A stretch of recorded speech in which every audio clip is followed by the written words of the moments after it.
Hello, welcome to the Bread of Life channel. I'm honored to have Peter on today. Peter is an atheist activist, and I'm looking forward to hearing some of Peter's journey in life and the reasons for what he does.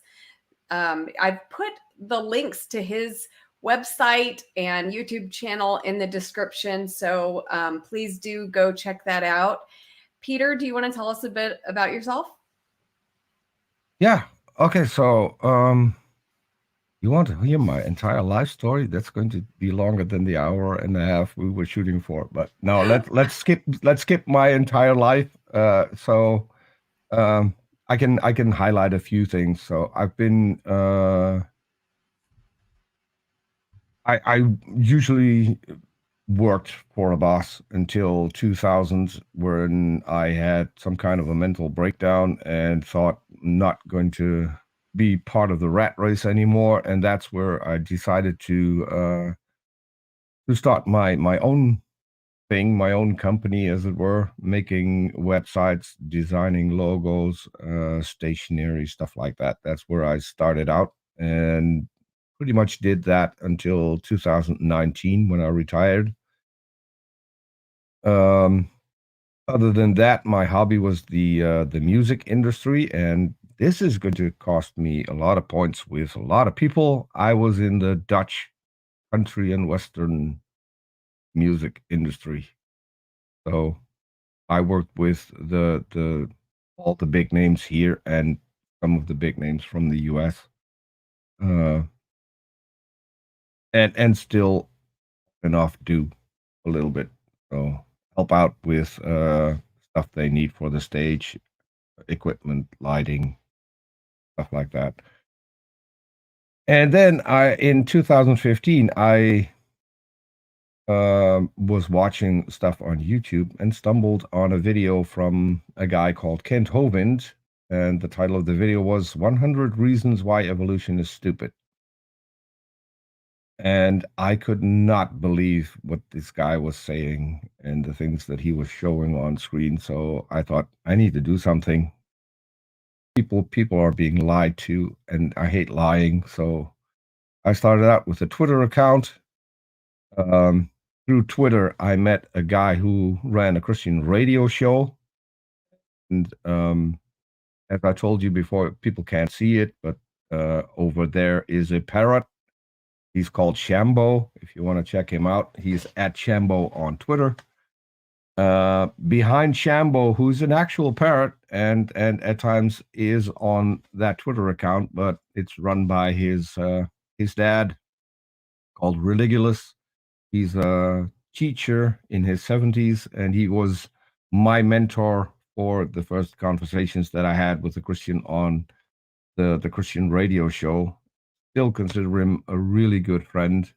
He's a bit grumpy at times, but he's in his heart, he's a really kind and loving man. So that's my tiny tribute to him, because he basically got me started on Twitter as well as on YouTube. So that's why the parrot is there. And so after having had these talks and then finding things like the atheist experience, I was really jealous because I wanted to talk to Christians too. I wanted to know why they believe and what they believe and their reasons to believe. And so that's when I started my channel. Pretty much did everything wrong. Just ask around, ask some Christians. I mean, Sygart. I got into a terrible fight with Sygart, and he never wanted to talk to me anymore, which he was probably right, because as I said, I was pretty, I wouldn't say aggressive, but really assertive back then. Luckily, I also work with people who have a little bit more brains than I do, people like Jackson Wheat, who had Sygart on his channel, and I said, well, you might want to inform Cy that I'm producing the show, because he might not like me. And I said, if there's a problem, tell Cy that if he can hop on early, we can see if we can iron out our differences. And we did. And one of the things that came out of that is that I asked Sai if I'm going to talk to, let's say, a young earth creationist, and I want to have someone there who is uh, a lot better informed when it comes to evolution. Can I ask you as a co-host on my channel? And he said yes. So, which only shows that you can fight with people. It doesn't have to be that you end up in a fight and never get back together. And I've had similar things with a lot of people. I did a lot of things wrong when I started out. I'm trying to improve, trying to have better conversations, hoping we can have that right now. Yeah, well, a question came in, which is kind of the same question I wanted to ask you. Have you been an atheist all your life, or did you deconvert? I grew up in a family of non-believers. Never identified as an atheist. I do recall because my first introduction with religion was when a friend of the family, his wife passed away from cancer, and what I didn't even know back then is that she was Catholic and she wanted to have a Catholic service after she passed away. So we went to that service. Funny enough, there was no mention of God during the entire service. It was just all about her, which I thought was pretty nice because there was a lot of uh, comfort. They had two kids. I was 17 back then. They had two daughters. One was 16 and the other was 14 at the time. So for them, the church service was really comforting. And as I said, but there was no mention of God. And I do recall because that was my first and I think only time I was in church for service. I asked my mother, so they're Catholic, they believe in a God. What are we? And my mother didn't know. She said, I suppose we're heathens. So that's what I went with for most of my life. I'm a heathen. But so my country is about 80% non-believers.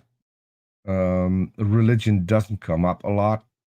I went to secular schools, although I went to one Catholic school where there was nothing Catholic other than in the entrance hall was a big cross on the wall. That was it. God was never mentioned there either. So my real introduction to religion was on social media. If that And tell us about that introduction. What did you learn, or what did you see that, how did you come to understand? as I said, I bumped into basically young Earth creationism, and I still think one of the worst people that there are people that are even worse, but one of the worst, and that is Kent Hovind.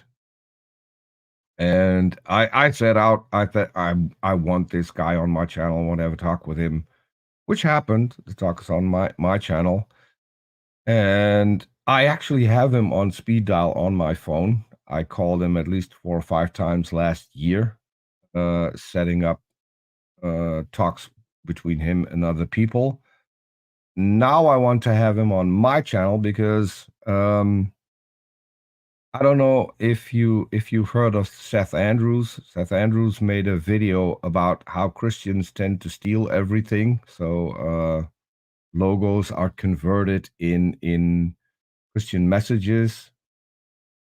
The Coca-Cola logo is converted, and no lawyer is going to. Oh, I need to do a shout out. I see Andy in the side chat. Really good friend. Catch it later, Andy. I'll be mad with you if you don't. So, where was I? Now I lost my entire train of thought. Okay, yeah. So, Kent Hovind uses the words, if he's talking about things, he uses the word second opinions, verse 13:5, and then he will throw in one of his own opinions. So I wanted to have a show where people can come on and we just host it, and they're not going to have debates. They're going to have conversations. Basically like modern day debate, but without the whole super chat thing. People can ask questions at the end. We will throw in questions from the audience. My channel's still not monetized, so you can't do super chats. Sorry. Maybe one day I will, but and I wanted to set that up, but a talk between him and an atheist, and I can't seem to get through anymore. And I don't know what happened. Last year was no problem. If I called, he would answer the phone. But maybe he's more busy than he used to be. I don't know. I don't think it's me. We didn't have a fight or disagreement or whatever. Okay, so you got introduced to young Earth creationism, but what about just Christianity in general? Well, maybe this is because how I was brought up. When I started out my channel, I thought that I at least had to brush up on what I was up against. So I did read the Bible cover to cover twice. Wow. And I still read parts of it daily when it comes up in conversations, because I still interact with Christians on Twitter and on YouTube. I mean, that's how you and I met. Andy, who was in the chat, I consider Andy a really good friend. I love to jump on one of his hangouts. We don't talk about religion a lot. We just hang out as friends. I have no clue. I met Andy on Atheist Junior channel, and I just like the guy. He has a brilliant channel, which is the one that he's in the side chat with right now, which is Oxfordshire Man, where he goes out with his drone and his dog. His dog's fitted out with a camera as well, called the Cough Cam, so you can follow him around as he explores the region that he lives in, Oxfordshire. He will find all the nice historical places and nice things that people could check out. So it's like going on a holiday and still staying home. I think he does a brilliant job making these videos, and it got him on radio a couple of days ago. He was interviewed on radio because of that channel. So Wow. Yeah. And maybe I can add the link to that later on. So for those who watch please later, do. I'll put the link in the description. And Yeah. Andy is quite a religious Christian. So, how do you connect with Andy on that level? Andy is I don't think that I should use the word fundamentalist, but he's a hardcore Christian, if that's even a thing. I mean, he's very strong in his beliefs. I'll probably never be able to convince him otherwise, which is fine. But as I said, I like him as a person. He's a nice guy to talk to. And there are a lot of Christians that I can just hang out with and talk about all kinds of different things. I mean, I love the video work that he's doing. Uh, we talk about cars. We talk about all kinds of things when I'm on his channel, and just a nice guy to hang out with. And he's one of few Christians that I just like to hang out with. I mean, my best friend is a Christian, so I do tend to hang out with Christians a lot.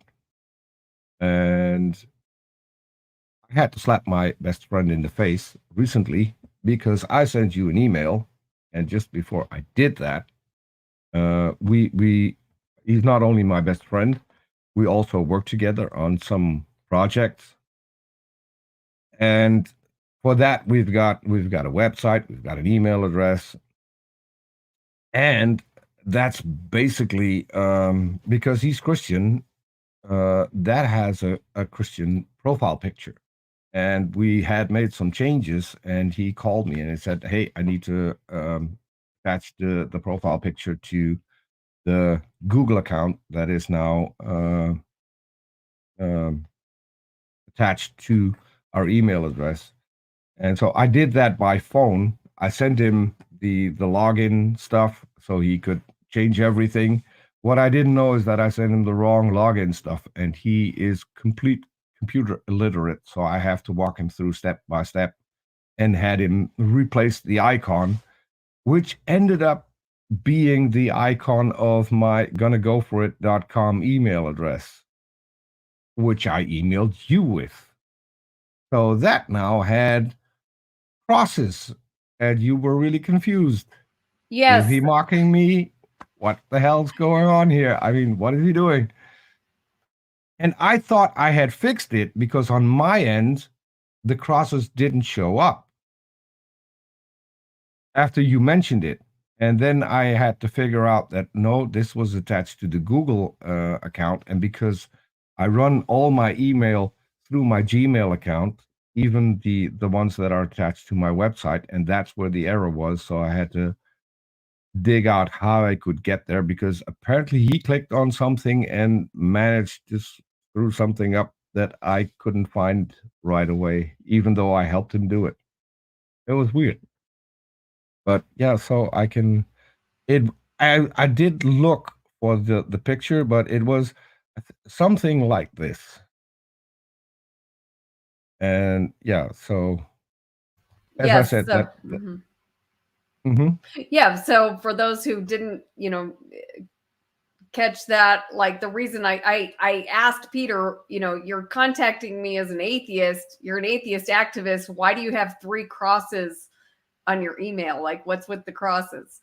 So it was a drawing, I think, of what it's supposed to be is Calvary, the 3 crosses, with the one in the middle that Jesus was crucified on, and 2 in the back. So, right. Yeah, that was what it was. Now, Peter, I've heard kind of like that you're an activist against young Earth creationism because you don't want people learning lies. But where do you consider before we yourself? Go there? Before we go there, can I show you what is actually attached to the email address that has the crosses? Oh, sure. If you can put it on 16 by 9. So as you know, I design stuff. One of the things that I recently designed is this, which is an altar for a church. It's made out of sandstone. And so my friend came up and said, "Hey, I've got a commission for church. They want me to make a sandstone altar." So this was my initial design. And then, I need to do it like this. Okay, so then we started working on it. As you can see, the rough idea here, the drawing, and then the first carving. And then it gets more and more detailed. That all of that is his work. I helped out with the rough parts, just the smooth parts of the carving. And it was recently placed in a church, so it's now complete. And so there's an atheist altar in a Christian church in Germany, designed by an atheist, partly made by an atheist, and literally the heaviest thing I've ever designed. With it, so the big part with the cross that took 6 people to carry around and to move it while we were carving out the cross. So, and so that's the mystery behind the 3 crosses. It's not the first thing. We've also made things because he's part of the Syrian Orthodox Church, and the patriarch of the Syrian Orthodox Church lives just a few miles from where I live in the Netherlands, because he, like my friend, is also a refugee. And we've made a few things that they bought an old Catholic convent, which is now the patriarchy, and we made a few pieces of artwork for that as well. Wow. Yeah, it's a beautiful altar that you built. Mm-hmm. Thanks. Okay, but now let's go there. Why atheist activism and not just young earth creation activism, or against young earth creation? Okay, and this is not meant to be insulting. So a lot of people will think that what I'm about to say now is meant to be an insult. It isn't. I think that the things we accept should be we should at least strive to accept things that are true and not things that are obviously false. In my opinion, when I read the Bible, the whole story doesn't line up. There are contradictions in what God does and what he thinks. And so to me it doesn't make sense. And since there's also no good evidence for God, my dog is insisting on interrupting the broadcast. He's right here. Oh, So she's 17, had a few strokes, so she doesn't always know exactly what she's doing, but I'll try to keep the interruptions to a minimum. no So problem. and that is why I'm an atheist activist. So I think all in all, religion is harmful. And we can talk about all of the things that I think that comes out of religion that is harmful. So I would like to see a world without religion, and that's not just Christianity, that's all religions, because I think it's a way to control people, um, based on things that I don't think are true. But what I don't want to do is to forcefully uh, remove it. I think people should be free in believing what they want to believe. And if we're going to get rid of religion, we should do that through education. And yeah, I'm hoping that I can be a small part of that. So you mentioned that you think religion is a way to control people. Who would you say is controlling me? I'm a Christian. So who's controlling me? So partly the things in the Bible, and I don't know how much of the Bible you accept or how you interpret it. In the Bible, it's clear a woman is worth half of a man. It is mentioned in several verses. There's also the verse where a woman can't speak in church; she has to shut up.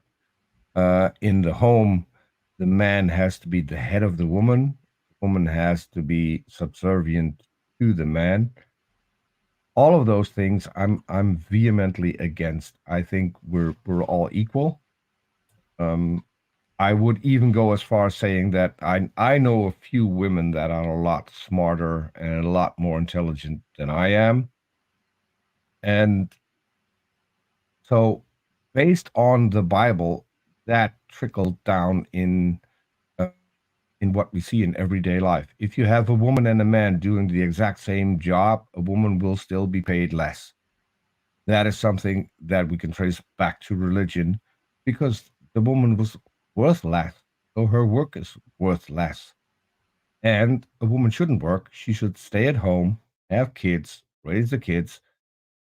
All of that we now know is unnecessary.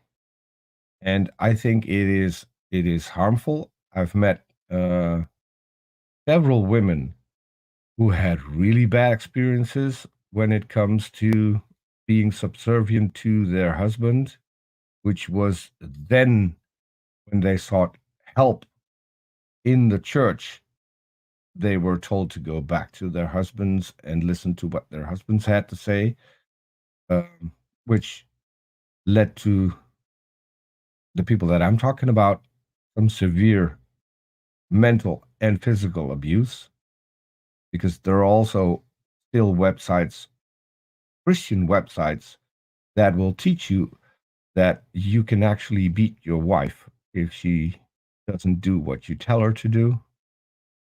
That you can punish her if she doesn't want to have sex with you when you want to have sex.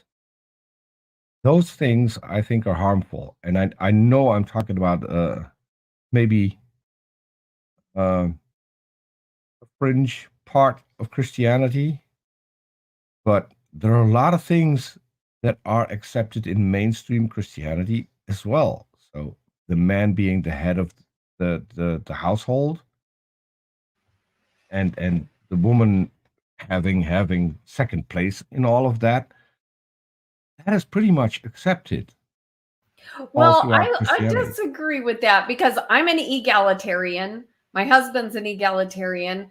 Many Christians are egalitarians, meaning we see the husband and wife as equal. We don't see the man as the authority in the household or in church leadership. And in fact, I'm actually getting, I have several videos. I have a video on the verse that you talked about women being silent in the churches.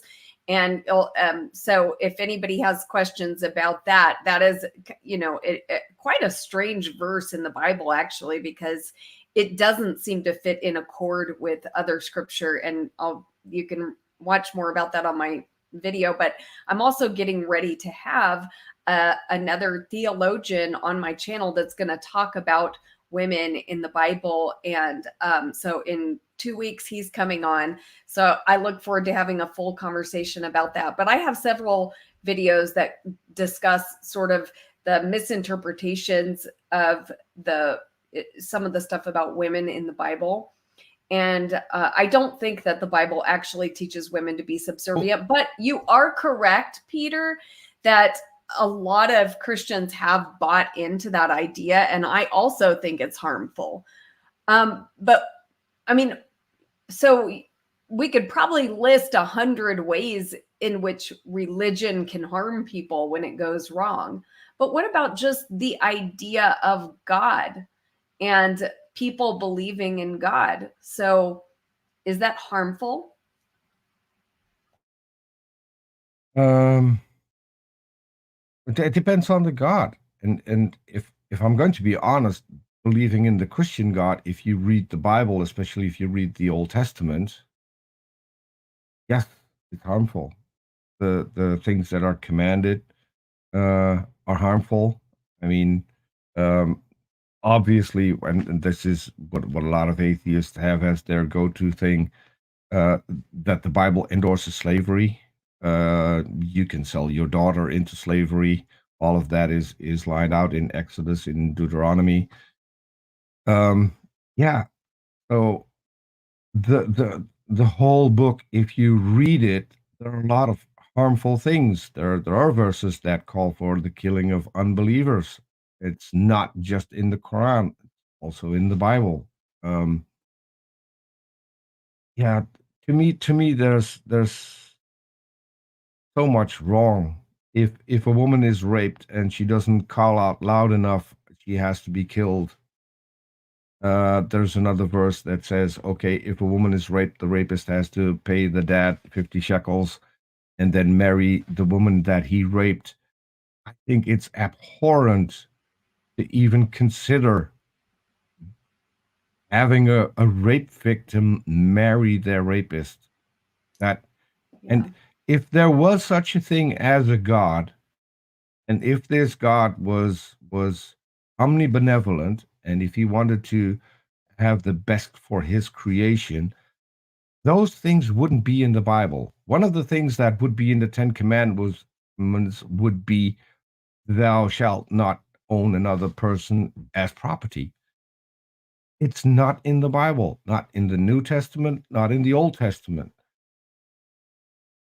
And slavery is endorsed in both the Old and the New Testament, even by Jesus, if you're going to believe what the Bible says. So if that is a God, he's clearly not benevolent. If he sets things up so not only people from other countries can be enslaved, which was used in the transatlantic slave trade to keep it going for a long time, but you can also enslave your fellow Hebrew. You can trick him into becoming your slave forever. You give him a wife, and then when after 7 years he has to go free. But if you gave him a wife and he had children with his wife and children will still be the property of the slave owner. And then the Hebrew can decide, okay, I love my master, which is basically I love my wife. I want to stay with my wife. And I will now go to the edge of town, have an awl pierced through my ear, and I will be your slave for life so I can stay with my wife and children.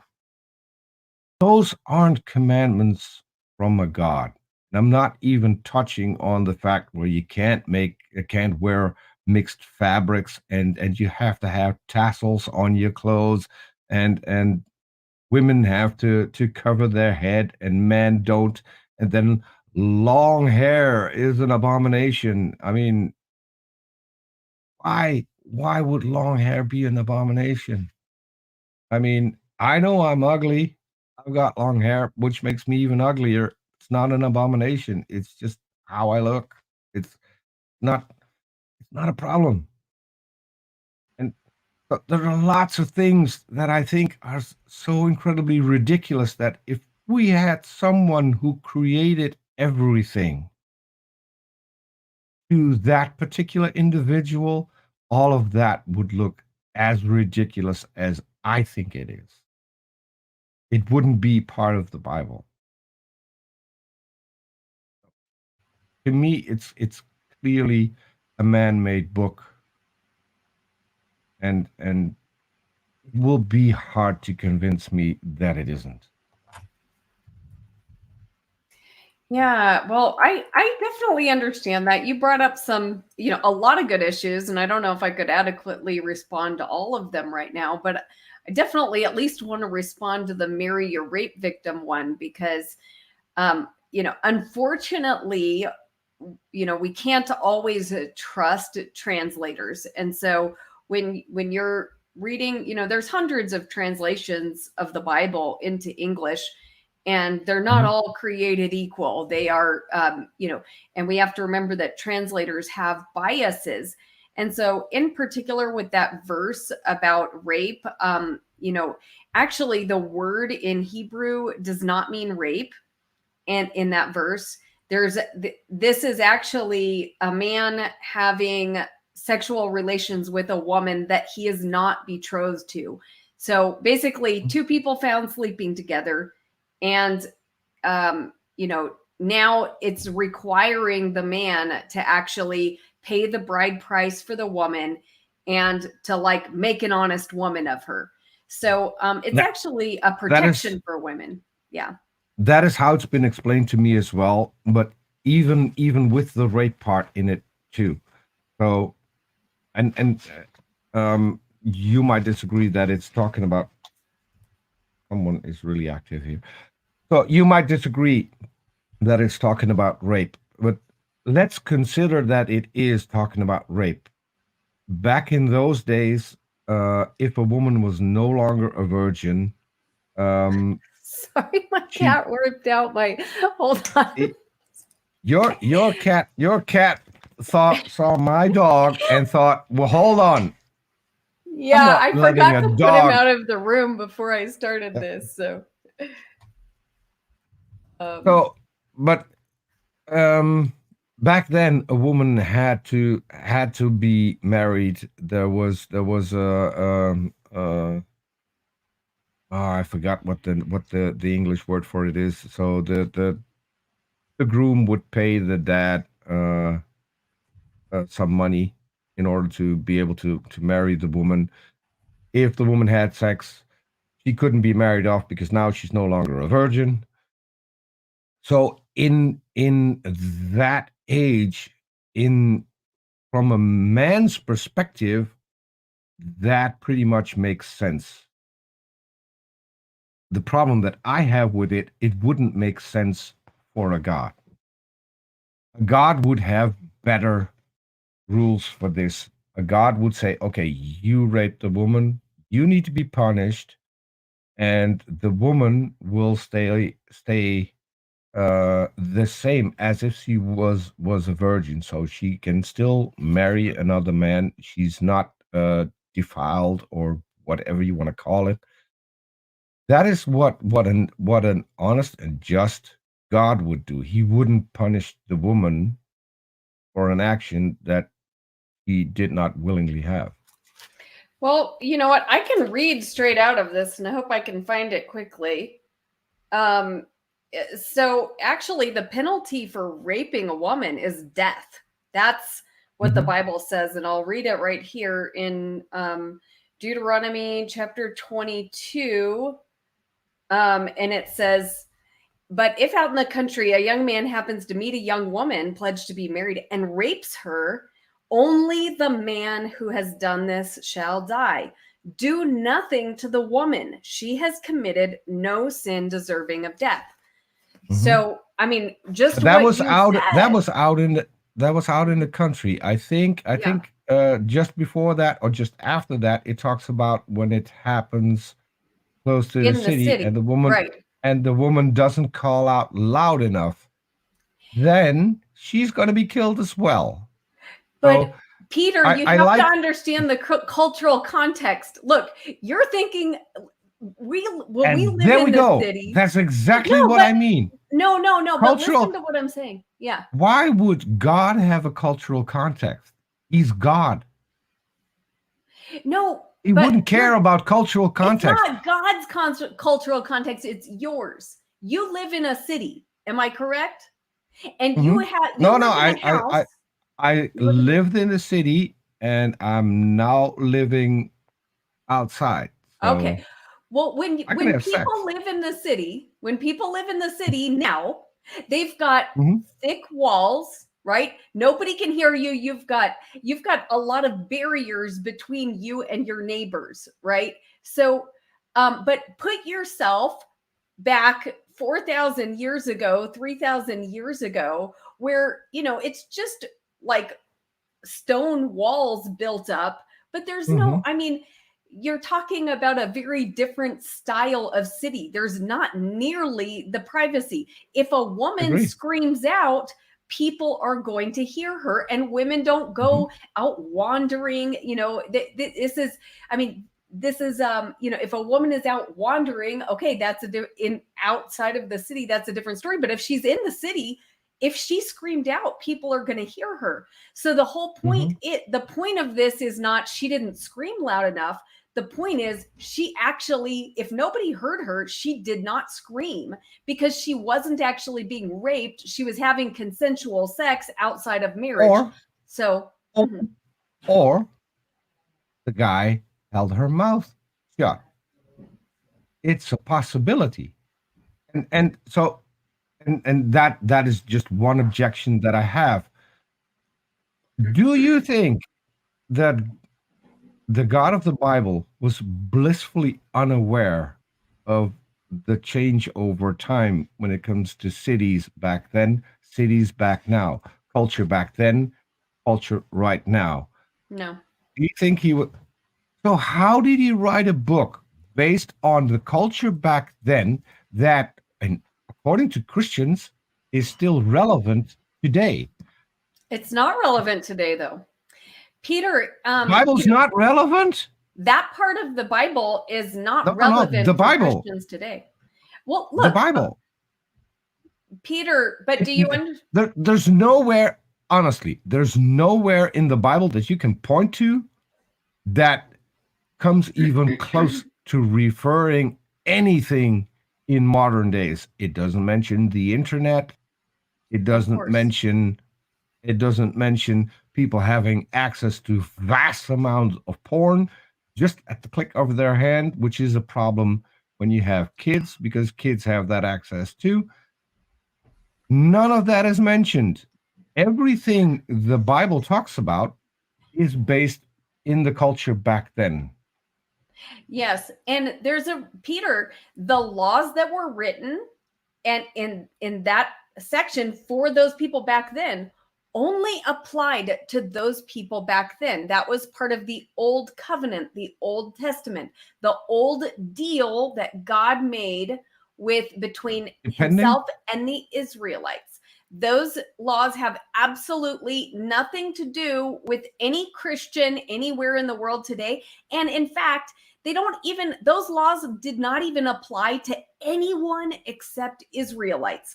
It did not apply to anyone else in the world. God didn't give those laws to people in China, Russia, South America, or anywhere else. He gave those laws to the people of Israel for a period of time until he brought the Savior of the world, who established a new covenant. So no, those laws have zero application to us today.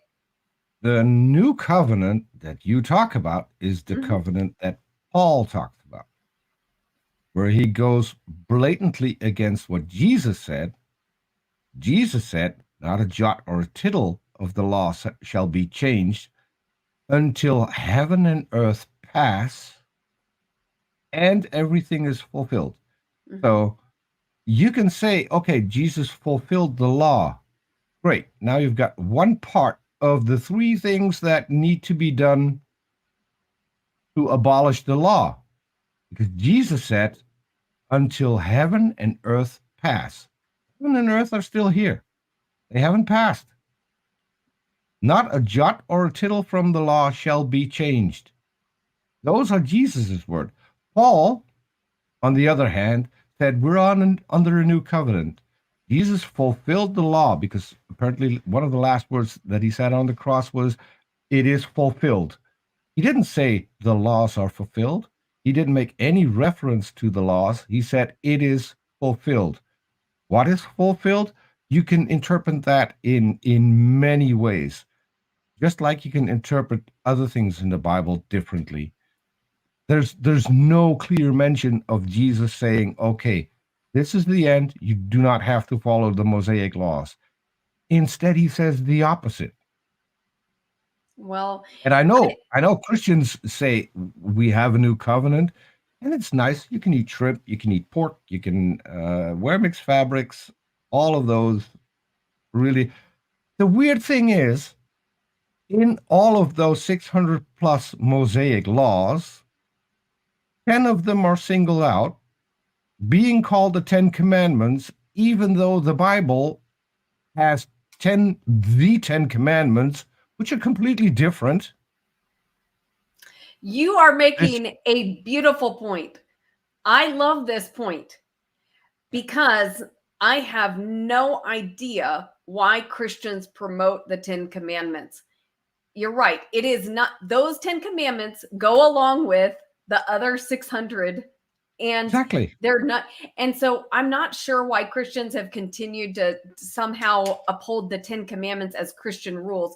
Actually, you won't find any. From what I was told. Peter, please let me finish. You will not find anywhere in the New Testament that tells Christians that the 10 Commandments are their rules for life. The 10 Commandments are not Christian rules for life. You know what? The 10 Commandments, there's nothing wrong with them. If you follow them, it won't hurt you a bit. But Christian living is not about following 10 Commandments or commandments at all, except for the commandment that Jesus gave you. He said, I'm giving you a new command. Love each other.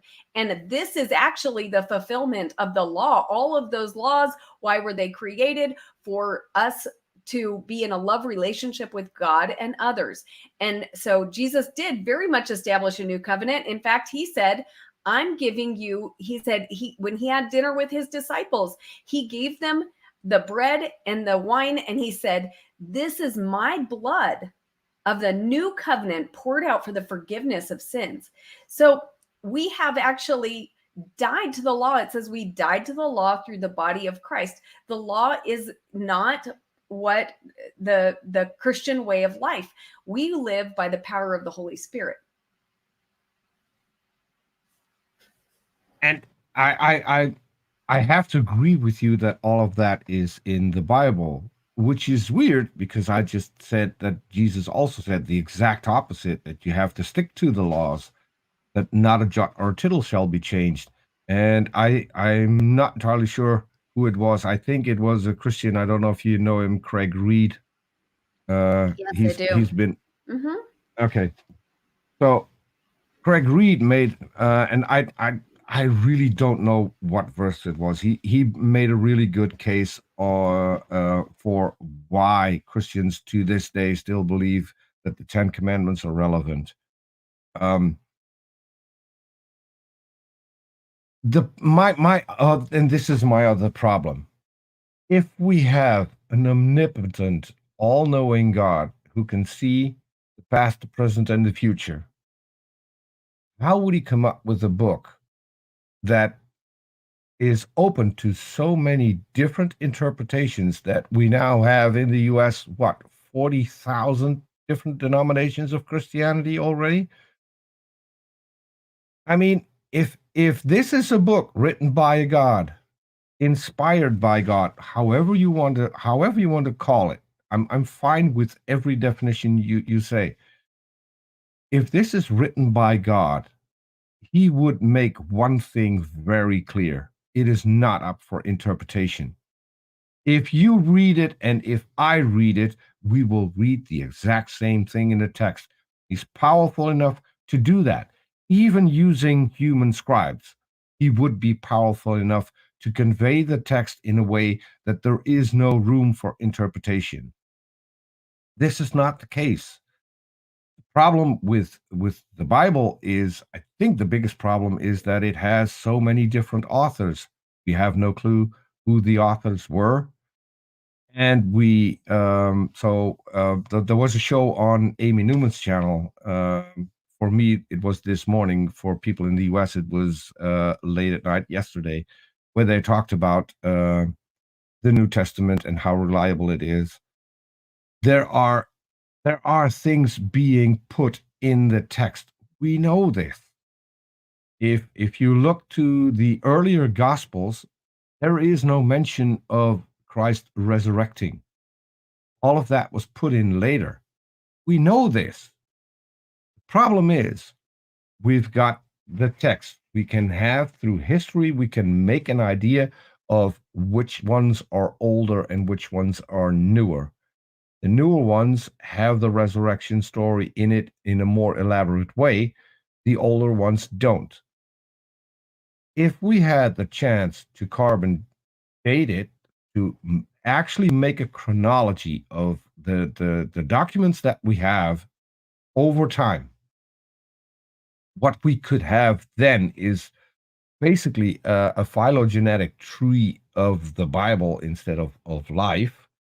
And we could go back and we could see where scribes maybe made errors in copying the Bible, which is a completely human thing to do. If back then you didn't have presses, you didn't have autocorrect, because who wouldn't have loved the Bible with autocorrect, having the most ridiculous things put in there because autocorrect got it wrong. Sorry, that's my little thing. But they had to copy it. So they had the original on one side, an empty book on the other side, had to write it down. There are Bibles that have entire pages that have been written down twice, leaving out in other pages. That's another thing that speaks against the God. God would have known a way preserving the originals. That first of all, so there would be no dispute in what was in the original text. We don't even have the originals anymore. We've got copies of copies of copies of copies of copies, and those differ. Yeah. Why do they differ?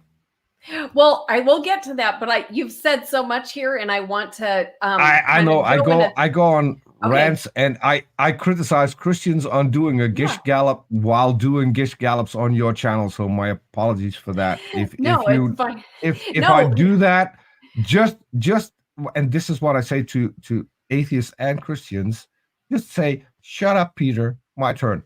And I will shut up and I will let you speak because okay. I tend to go on long rants. Okay, well, you started by talking about how if this was really a book inspired by God, God would have made it so there wouldn't be different interpretations. All Christians would think the same things. But that assumes that God has as his primary goal getting people all to think in exactly the same ways. And I think God has other concerns beside that. And I would say that, there's something about in Christianity. Yes, Christians disagree about hundreds of things, but we all do agree on some very central and core beliefs. And one of them is that Jesus Christ is the savior of the world. This is that he's the son of God, that he died on the cross for sins, that he rose from the dead. I'll get there. Wait, Peter, you have to give me time to respond to everything that you said. Okay. So I agree. that he rose from the dead. And so Christians have basically agreed on some core things for 2,000 years. And yes, there are disagreements, but I don't think, like I said, I don't think that is God's biggest concern. He wants to save the world, and we don't have to have perfect information about him to be saved. Now, you mentioned, hold on, now I can't even remember what we're talking about. Bible. Okay, so we're talking about New Testament. You mentioned that the early accounts, the Gospels, didn't have the resurrection. That could be true for the book of Mark, but the book of Matthew and the book of Luke, the resurrection account is there from early manuscripts. The manuscripts agree. The end of the book of Mark is definitely in question, and it's doubtful that the end with the resurrection part was there at the beginning. So I agree with you on the book of Mark. I don't think you're listening to me, Peter. Yeah, I'm listening. But then, with regard to all the copies and the differences between them, yes, this is a book inspired by God, but it is also a human book. It's a book written by humans. It's a book translated by humans. It's a book copied by humans, and humans make errors. And yes, among the thousands of manuscripts we have, there are hundreds of thousands of copy errors between those manuscripts. But even there are some additions, like you said, that we find in later manuscripts, but we're talking about a handful of significant changes. And even if you take all of those that seem to be questionable about whether they were there in the beginning or not, and you toss those out, it actually changes nothing about Christian belief. It changes nothing significant about Christian belief and faith. So that there's that. And then the incredible manuscript evidence that, okay, we have copies upon copies, but what do those copies show us? And we have an incredible history that we can look to. Some of those early copies that were lost, in the 4th century weren't discovered until a couple hundred years ago, or even 100 years ago. So the time that it was lost in the 4th century and the time that it was found, there might be a period of 1,500 years. So then you can look at the one that was found and then compare it to all the other copies and see, has it really been changed? Has the thousand of years of copying changed anything about it? Well, yeah, you have the small spelling errors or copy errors, but the main testimony has been preserved in an incredible way.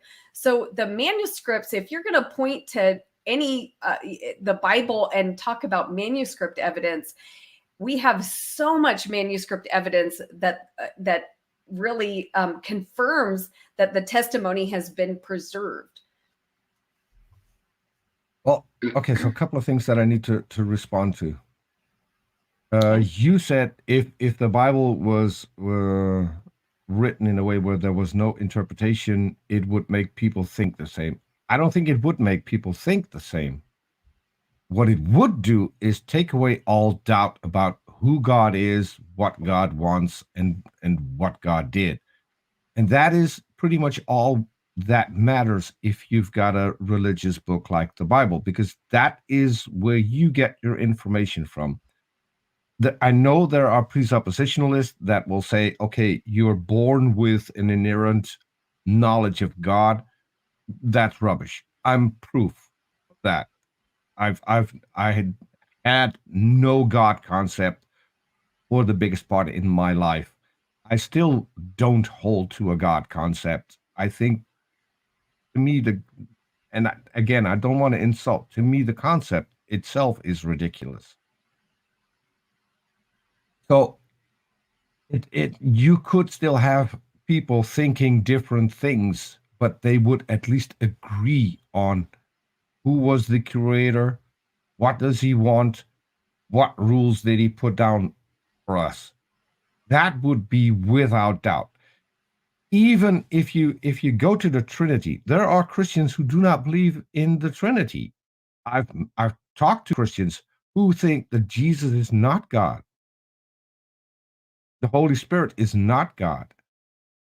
So even that part of Christianity is being disputed by some Christians. On the other hand, you've got Jews who accept Jesus as the Messiah, which doesn't line up with what the Jews think about prophecy and about whether or not it was fulfilled.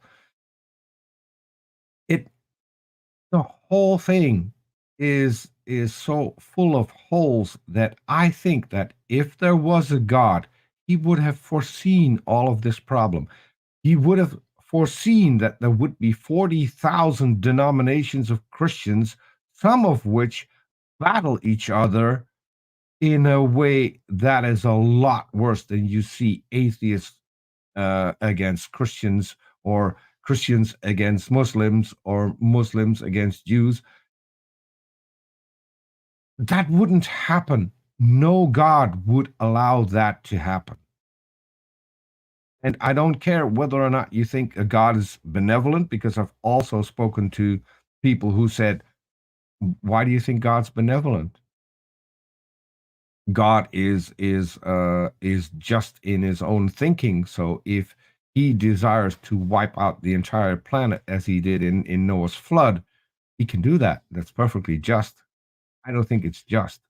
I don't think a benevolent and just God would have done that. Drowning is one of the most gruesome ways to die. If God used that to kill off the entire planet, and I'm not even talking about killing off all the animals who had nothing to do with the reason why God did this.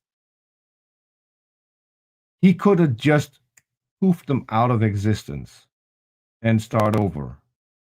No one would have suffered. There was no need for all of that suffering. Nothing at all. And so,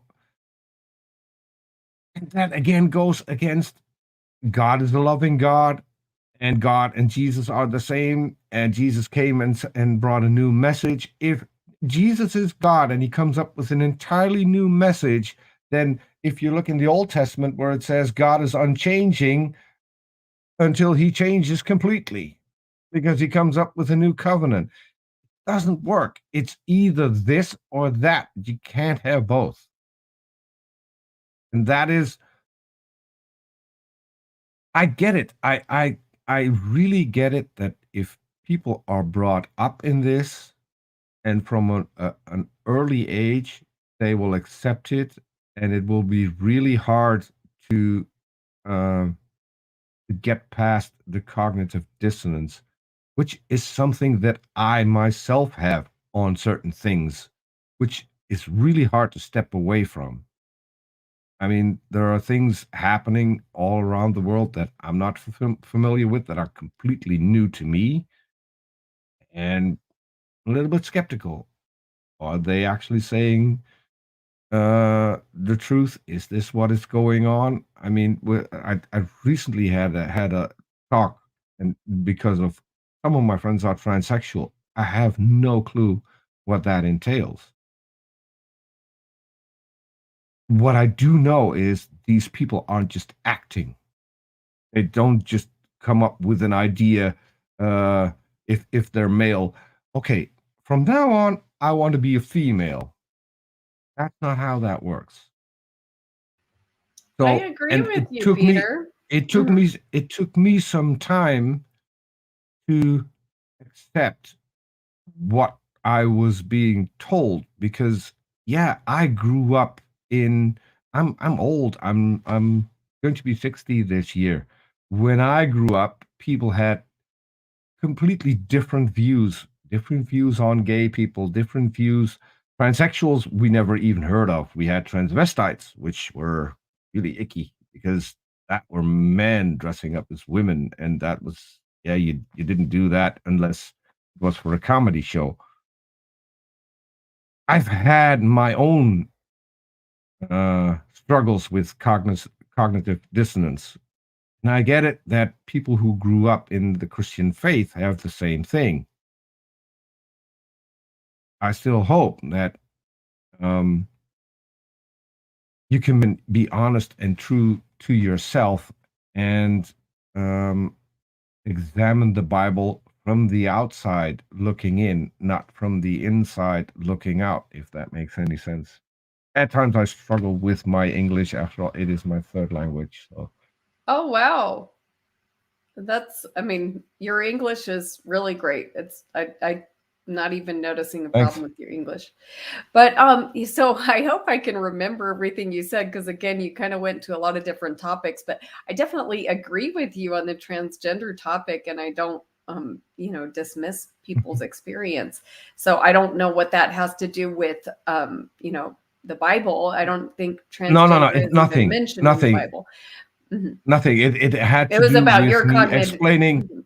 Yes, Yeah, that there are things that for me are hard to grasp because I have no knowledge of it, and I can't have their experience. right. Exactly the same way I can't have an experience that a religious person has had and claims that that was an experience with God. I can't have that. So, um, but I still want to try and understand it, if that makes sense. Yeah. So you mentioned that you know, if it was God, he wouldn't do it this way, he wouldn't do it this way. And I mean, to be honest, I find those arguments kind of weak because, you know, we are not God. And so Mhm. I see there's like a big difference between the way that humans think and the way that the creator of galaxies might think, and that my understanding about how things should go would be limited. But I'm just wondering, so I mean, do you think that, you would be in a better position to set up the world and like tell us how it should all go? Do you think you could take on that role of God and do a good job? No, no, no, definitely not. I wouldn't be that good. I've got my own uh faults and mistakes. And uh and this is what I like about the atheist community. I won't use the F word. If I mess up terribly, and which I do on a regular basis because I'm an idiot. You know me pretty well. You've seen me around. So if that happens, my best friends on Twitter will come in DMs on Twitter and mercilessly beat me up verbally. And so I'm still learning. The best people I know are the people who are criticizing me and helping me grow in what I do, in helping me grow in having the conversations with believers. I think I'm doing a lot better job than I did back in 2016 or 15 when I started my YouTube channel. Go back, don't listen to my first show with Craig Reed. Please don't. It's a shouting match. No one got anything out of it. I ended up mocking Craig 3 years later, and during the mocking, for some reason, he accepted talking to me, and we had pretty much the best conversation we could ever have. In the middle of a fight, we had a decent conversation. This is the thing where I try to look back at and think, man, you improved. Because had that happened in 2016, we would have a second shouting match, which would be helpful for me or for Craig Reed. I strongly disagree with Craig on a lot of things. And if he ever sees this, I still hate you for not getting me on your channel, which you promised twice. So there's that.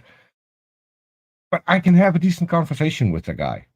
And that is what I think is a lot more important than trying to convince people to walk away from a religion. First, we need to get to a plane where we can have a conversation. We don't have to judge each other because of our belief of lack thereof. It's silly. It doesn't get us anywhere. We've got one world that we need to share, but we need to come up with a way so we can at least coexist. If we get there first, then maybe we can get to the second part and figure out what is true and what isn't, and should we believe in a God or shouldn't we? But we need to get to a part where we can have a decent conversation without any backlash. And sadly, there are still people, and atheists as well as theists, I'm not just blaming theists, who after a conversation will go after the person they talk to and basically be an ass towards that person. I don't think that's helpful. If you and I end up disagreeing on something and the conversation gets heated, because it can be, because you're passionate about your belief, I'm passionate about mine. So we could get into a very heated conversation. I hope at least one of us has the sense to say, okay, let's take it down a notch. Let's start over.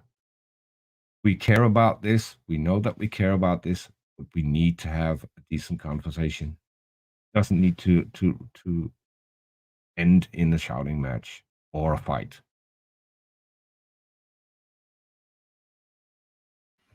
That was me preaching. I'll stop now. Well, thanks for admitting that you've kind of progressed in your way of handling conversations. And I'm sure that, Definitely. If some of the people that you've been in conflict with in the past, hear this, then they'll be happy to hear that. And I think somebody even mentioned it in the chat earlier on. In fact, I'll put up his comment if I can find it. I think it was Spartan. But I have to go back so far. There's been quite a lot of chats. So let's see. Yeah. So he said, I have Peter blocked on Twitter. I'm glad to see that he's trying to have better conversations. So. And so I know, so we ended up in a fight on Twitter. He was on my channel and we had a really decent conversation. He was going to come back with his topic of choice. That didn't happen because of a conversation we had on Twitter, which is why I hate having conversations like this in writing, because this is another criticism that I could put to the Bible. The mood you are in will determine how you read a text, no matter whether it's the Bible or whether it's a tweet. This is what happened between me and Spartan. I'm not saying that I'm not part of what is happened or part guilty of what has happened. I think that had we had that conversation that we had on Twitter in voice, we would have had a completely different outcome. And maybe he'll get to unblock me, because I rarely block people. I'm open to having a conversation, even if we've been in a terrible fight. I've been in a fight with a Christian who's also a flat earther, where to the point where we started insulting our mothers. In the middle of that fight, my mother passed away. He was the first one to contact me through Skype and said, we need to put our differences aside. If you need someone to talk to, I'm here. I will listen to you. I didn't take him up on that at that time. I did think that that was a beautiful thing to do. And we've been friends to this day. So this is a Christian, really fundamental Christian, who believes that the Bible says the earth is flat, and lost everyone, his family, his friends, everyone abandoned him because of his beliefs. And every year he will block me throughout the entire year or disappear from Twitter. And every year he comes back and just has to say hi, and we have a brief conversation, and then he's off again. So, and that to me is the sign of a friendship. If you don't have to talk every day, you remind yourself every year, I'm going to just let people know I'm still here. Okay. How are you doing? I'm doing fine. Great. Let's have a talk sometime. So, well, Peter, if there does happen to be a God, do you want to know about him? Yeah, definitely.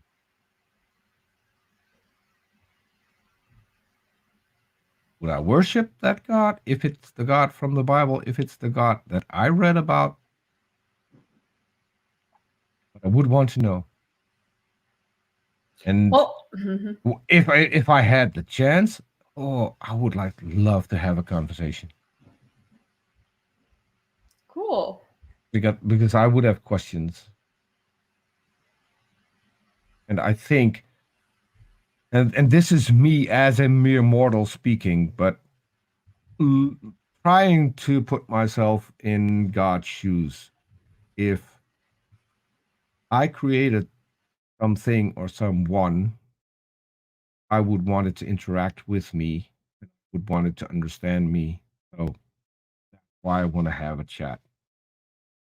And maybe I'm doing everything wrong. I have no clue. If there is a God, yeah, I definitely want to know, because that's why I'm doing what I'm doing. But so far, I haven't been provided with enough evidence to conclude that a God exists. And I think Bible is great evidence against such a God existing. But that is my opinion. I know you read it completely differently and you completely disagree with me, and that's fine. But yeah. Well, you know how you said, with things that are written, you can read it one way, or like you might read it a completely different way depending on what mood you're in. So is it possible that we're reading the Bible in different moods and getting something very different from it? It's possible, but it's not possible that I'm always in the exact same mood when I read the Bible. Because the both times that I read it cover to cover, I wasn't in the middle of having an argument on Twitter, which is what I usually have when I'm now going back to the Bible to start reading things, or people say, "Oh, you need to read this chapter and that verse." Okay, I'll go back and I'll read it. I'll ask them which Bible version that they're using, and I will read it in their version, even. And that's when there will be a different mood depending on who I'm talking to, what the tone of the conversation is. Yeah, that might be different. But I Well, don't think that you can read an entire book and have the same mood through the yeah, entire. I don't think so. well, when I said mood, I was just kind of being, I don't know, I was being a little bit silly, but what I really meant is disposition. Like like with maybe, is it possible that you are reading it with the intent to criticize rather than to understand?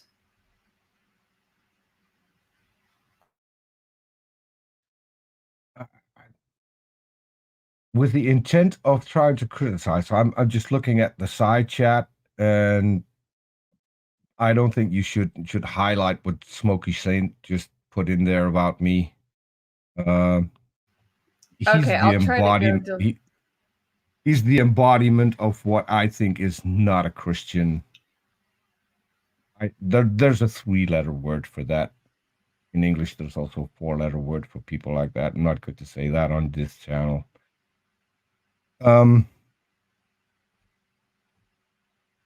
If you have a conversation and depending on, as I said, the tone of the conversation, and they will tell you to read parts of the Bible, I do think that the tone of the conversation has an influence on your interpretation of what you're reading.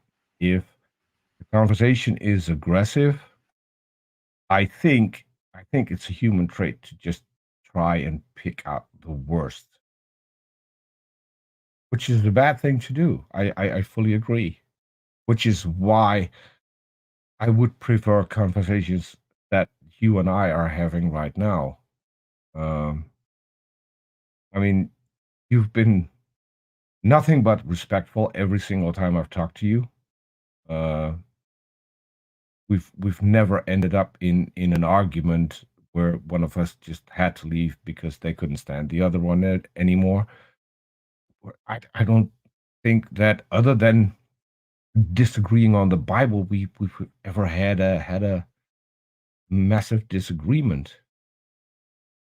So if you were to tell me, okay, go read this, I would be in a different mindset while reading it. Would that make a lot of difference? I don't think so. Okay. Well, just with regard to, there's been a couple comments. First of all, I deleted Smokey's comment, but somebody asked me Don't to don't ban don't Smokey, and I'm not going to do that because don't, I don't even tolerate mention it. quite a It's not lot good. of negative comments toward me and from various perspectives. So I really try not to ban people. I've only ever banned one person, and that was not even for, being disrespectful. It was for asking for money repeatedly. So, just I try not to do that. And Peter, yeah, I've enjoyed our conversation. Do you feel like there's anything that we didn't cover that you wanted to talk about? I think there's so many things that we didn't cover that I'd love to talk about. So, but here's the good thing. I'm pretty sure we will talk again, whether it be on Yeah. your channel or on my channel, because obviously I want to invite you onto my channel as well. Uh, um, that's not going to be a one-on-one because of the format, and that's another thing that I'd like to explain, because maybe Christians are watching and maybe Christians are familiar with my channel and will say, okay, when you go on Peter's channel, you're going to be teamed up on because they're going to be 2 against 1. And there's a really good reason for that. And the reason for the fact that there are 2 people on the shows that I do is because I'm inept. I've got this big hole in my life where I never was religious. So there are things that I cannot relate to. So there's this blind spot that I have, and this is what I figured out during the first part of my presence on YouTube. At times, and then I had someone who would correct me on things in DM on Twitter, who was a former theist, now an atheist. You got this wrong because, and here's why. So what I have now is I've got several co-hosts, all of which have been religious, um, from I think all walks of life. We've got a university professor as my co-host, very dear friend of mine.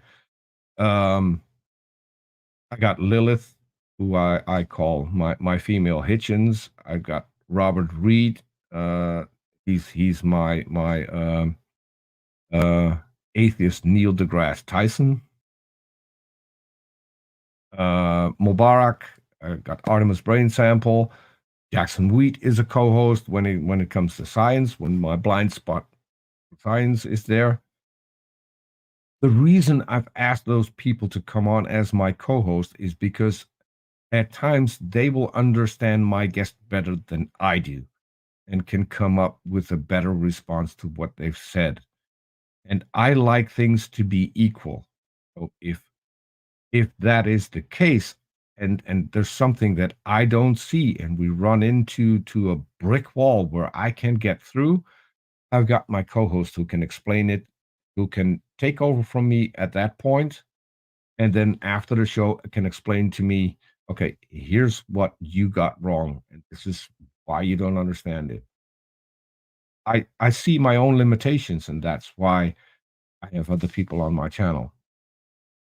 And obviously, I have to run the entire show. I'm running all the different scenes, and I have to make sure that when you're talking, that you need to be on screen. When my co-host is talking, my co-host needs to be on screen when I'm talking, or maybe there's a point where all of us will be on screen.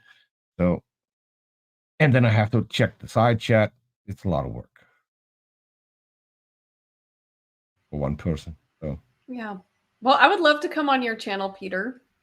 And we'll set it for up. those who weren't here at the beginning, please do go check out Peter's website, Gonna Go For It, and YouTube channel. The links are in the description of this video. And any final words, Peter? No, I've enjoyed the talk. Me too. And I came in here knowing that I was going to have a good time just chatting with you. I came in knowing that I'm not going to convince you. You're not going to be an atheist after talking to me. Far from it.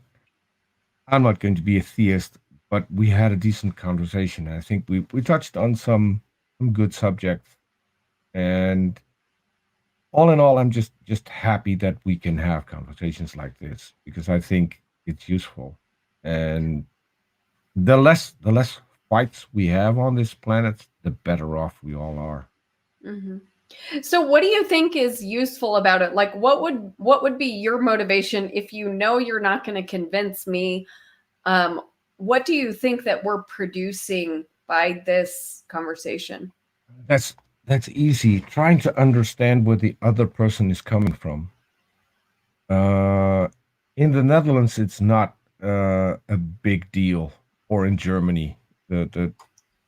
I live on the border. In the US, religion is still something that is a big influence on politics, lawmaking. If we would understand each other better, I think we could come up with a better system that at least is respectful to everyone in the country. That is what we need. We don't need laws based on religion. We don't need laws that would exclude or limit religion. It's a two-way street. And that's why I think that conversations like this are helpful. If there's less of a standoff, we'll have a better society. That's just it. And I'm hoping that is the part that I can contribute to just a little bit. Well, I guess I still have a remaining question, and that is, you mentioned that religion is harmful, and I pushed back on some of some of the ideas I agree with, that religion and religious ideas can be harmful. So I agreed with you on some points. But I of course don't think that my beliefs are harmful. So what do you identify in my life that would be harmful? I've already said I'm an egalitarian, so the things you said about women are not applicable. So what would you say that my belief in God and my faith, what about that is harmful? Okay. Again, I'm not trying to be insulting. Uh, your stance as someone who does not accept science, I think. I do accept science. Okay, so evolution's not science. I don't Abiogenesis is think it not is, science. but so okay, look, I accept everything that It you would is call science the except theory, for the the theory of idea of evolution. evolution. Mhm. The theory of evolution is the most well understood theory, the most substantiated theory. It is confirmed by pretty much every other field in science. It's not just a theory of evolution. If you reject that and in favor of young earth creationism, not just that you're rejecting evolution, you're rejecting geology, paleontology, history, pretty much every science we know of, because all of that leads back in any way to evolution and confirms it, or evolution confirms part of the other science. It is both, as they say, a fact and a theory. It is one theory that probably will never be disproven again because there's so much evidence for it. Apart from the fact that we can observe it in real time. Well, I will save the discussion about evolution for another day, but even with Mhm. my rejection of evolution alone, okay, not all the other fields that you mentioned, but what is harmful to the world about me rejecting evolution? If everyone would reject evolution, for one, we would not be having some of the best cancer medicine on the planet, because that is based on evolution. We would not have flu vaccines entirely based on evolution. We would not have anything to counter the coronavirus based on evolution. It is something that is applied in the medical field all the time, and it is life-saving. So Can a scientist if who doesn't believe in evolution work on a vaccine and make a vaccine work? I don't know. What about evolution If would be necessary for making a flu vaccine? knowing what uh different kind of flu you're going to get next year, because you have to make the vaccine without having the actual flu virus. It's an educated guess, and sometimes they get it right, sometimes they don't completely get it right. It is an educated guess because we understand evolution so well. One of my friends actually is a scientist who worked on the coronavirus. And he's explained to me that evolutionary biology is a big part there as well, because we know that the virus mutates. We're going to need different shots. The way it's looking now, we're going to need new shots every single year because we will be dealing with a different virus every single year. Until we do the exact same thing we did with polio, which is vaccinate everyone and stamp it out, we're not going to get rid of this. This is going to come back every single year in a different way, and it's going to cost people lives.